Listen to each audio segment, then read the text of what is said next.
Hello everyone, my name is Kainsila Mataba and I'm from Nyakalong, an activist from Nyakalong. I'll be your host today, Go Voices of Activism. So today we have Astone Chaole, is also from Nyakalong. He's an activist and also part of Makua. So Chaole will be discussing with us about SLPs. So I'll give it to him. Yeah, thank you very much, comrades, and thanks for the platform. Like Kanyisile said, I'm Astone Chaole. I'm from also Allen Rich, and I'm an activist. I'm also the national treasurer of the movement in Makua. So yeah, we are going to talk about SLPs.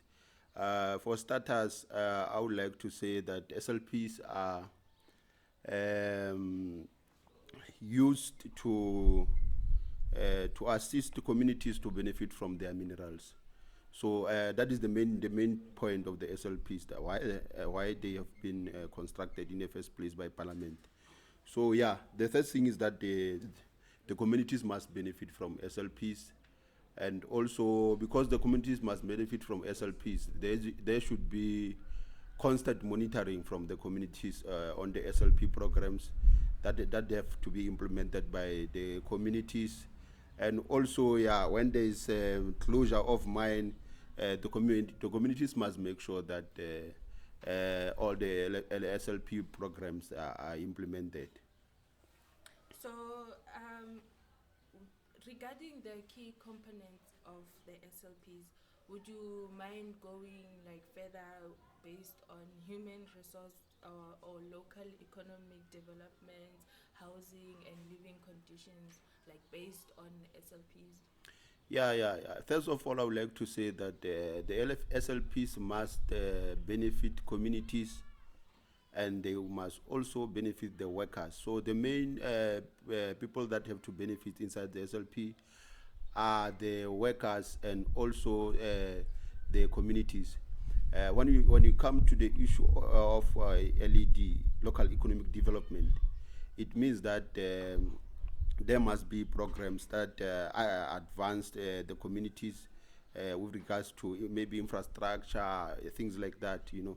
So also there's also a issue of HR, of which HR most of the people consider it to be an issue whereby only the mine employees have to benefit, but also the communities have to benefit on the issue of human resource, meaning that there must be training programs that the communities have to benefit from, members of the community, also the employees of the mine have to benefit. That is why also there's also an issue of downscaling and retrenchment, which is also part of SLP, whereby on downscaling and retrenchment, the mine must also make sure that there is a job security, and also there is people are not just fired, or on the spot. There must be the issue of dealing with the issue of the retrenchment in a manner that is not hitting the communities. So on housing and stuff like that, also the mine must make sure that their employees have the proper housing and stuff like that. So most of the time, this is what the community should benefit, and also the employees of the mine should benefit, and there should be that kind of working together between the communities and the mine, because the issue of the unions that are in the mine, they must assist in working together with the communities to make sure that all benefit in the SLP, because it's a program that, because before you come a worker, you are the member of the community, so you must also make sure that your community that you come from must benefit. And on that as well, it's not only the host that benefit on the SLP.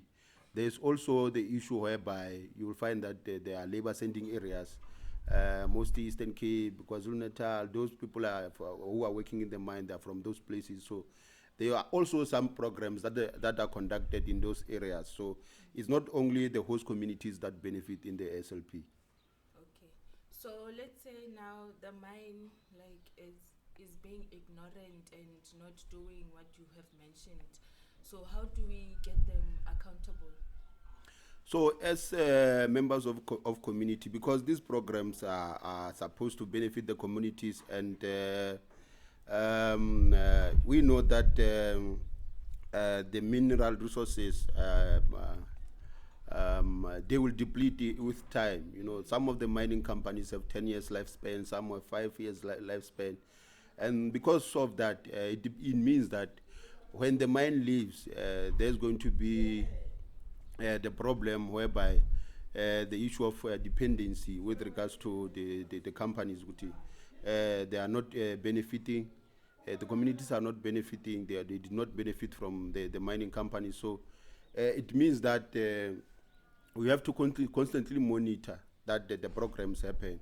So as the member of the community, what we have to do is to, when there is the issue of consultations that are happening within the community, as a member of community, you must come in and try to contribute. Also, there are also IDPs that are conducted by government. So on the IDP programs, because the IDPs also, the mining companies also go to local municipality to ask for the programs that are there, that are priority. Therefore, you'll find that the IDPs have those kind of programs, and therefore the mining companies will go there. When they go there, then they will have to use the IDP in order to implement the programs in the community. So members of the community must become part of IDPs and also become part of consultations of the mining companies. So according to the experience that you have, do you think SLPs like bring a positive input in Nyakalo? Has it done any changes in Nyakalo? Yeah, I will not centralize it only around Nyakalo, but the SLPs are not benefiting. I think Makua conducted a lot of social audit programs, and then we realized that most or 99% maybe of the SLPs are not implemented. The programs are not implemented. So it's a program that a problem that we are facing, that most of mining companies are not implementing the programs in the SLP. So it's a serious problem, and everywhere else, it's not just here in Nyakaloing, in Machabeng, in Jolputswa, all over the country. There's a problem whereby the SLP programs are not implemented, and because they are not implemented, nothing really happens in the community. The mine just mine the mineral resources and then leaves the community worse off. And as a member of the, because I am affected by the environmental issue, there's a need for us to really benefit, because if we are affected by the environment, because either way the mine is going to affect you by the environment, there must be a way in which you get to benefit from that. So if you are not benefiting, it becomes, you become worse off as a member of the community. So you're affected by environment, but you are not benefiting anything from the mine, and it's a serious problem, of which I think the people may have to benefit from their mineral resources, and they are not benefiting currently. Yeah. So what measures have the communities taken so far? So most of the time you find the community going into strikes and things like that, and when you go into strike, and then the mine will open cases against you, slap suits. There will be slap suits against you, and as communities, we don't really have the capacity for litigation and stuff like that.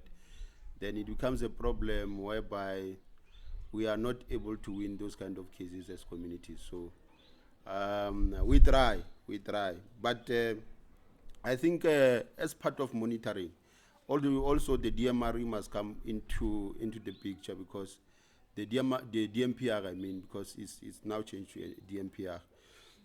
The DMPR must come into the picture and be able to say, to do its work of monitoring and monitoring compliance of the mining companies, because they are the ones that does have to monitor the compliance of mining companies.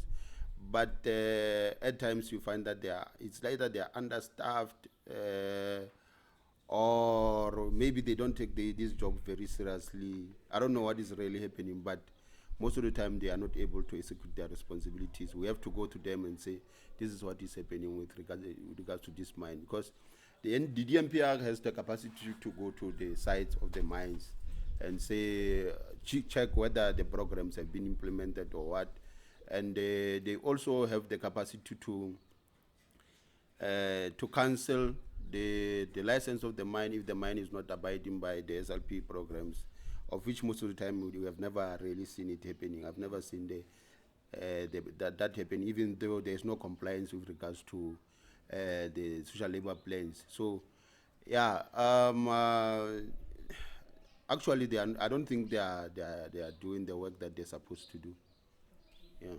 Oh, I get you.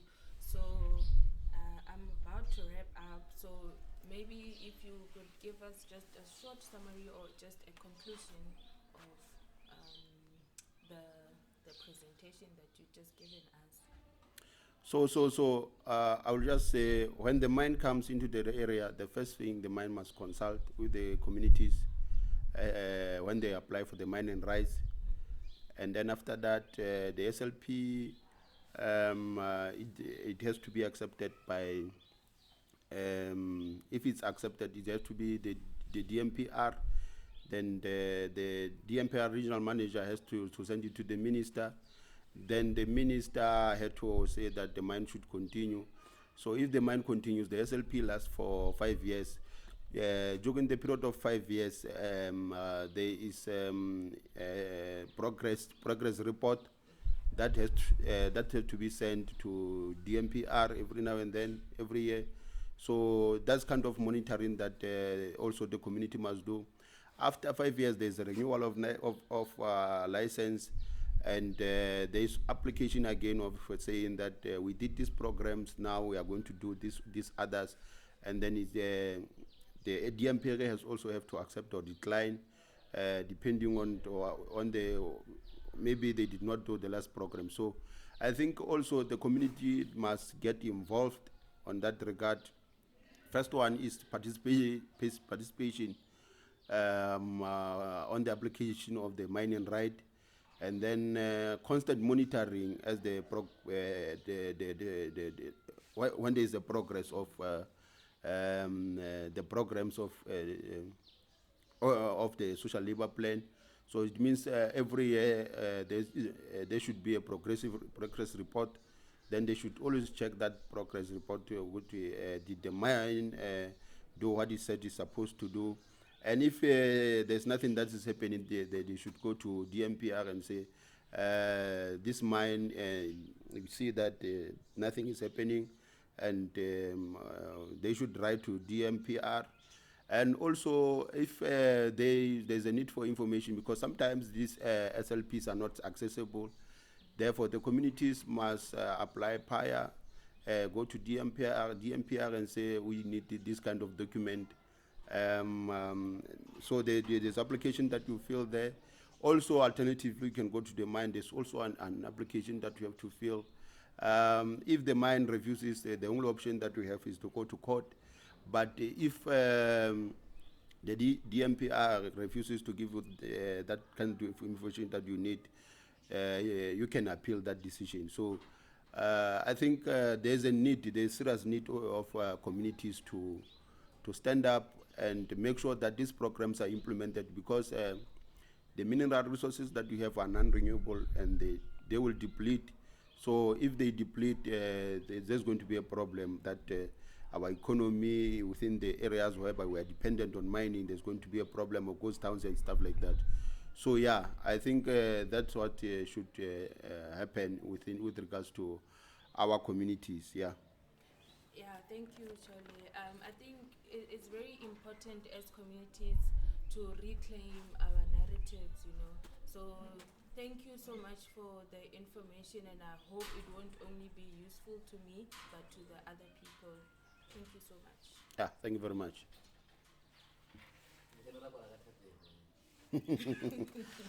I'm gonna short.